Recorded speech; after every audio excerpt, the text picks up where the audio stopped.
на линии старта. Светлое будущее. Мы стоим на линии старта, мы ждем.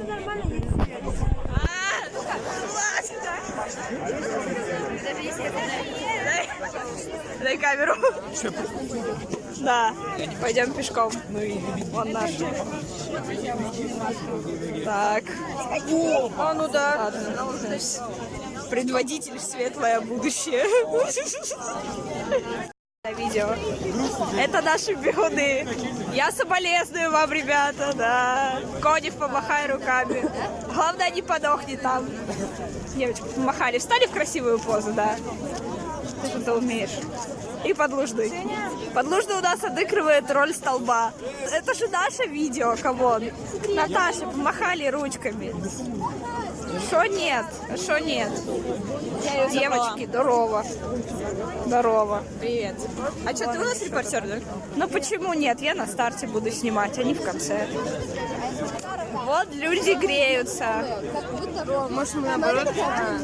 Кристина, а спонсор сегодняшнего забега? Давай заново. Они заколебали. Наши бегуны. Вон там наши бегуны. Наши бегуны. Бегуны улыбнулись, блин.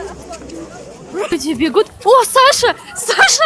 Беги быстрее, Саша! Беги! Что так долго бежишь? Да, бежала. Ходит. Хорошо, там, по-моему, еще кто-то сейчас пройдет. Там Юра, там где, Женя, где? там Аня, по-моему. О, молодцы! О, финиш! Аня! Молодцы! О, Мы прошли первый из девочек. о, молодцы! Потому что, Как быстро! вот мы на финише. Люди, счастливые лица. Женя, покажи счастливое лицо.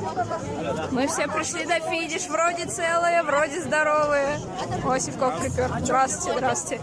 Это первый человек из нашего класса, который на финиш припер. This is me. Oh, and this is Лена. Лена, ты сюда. Очень. Так, короче, всем...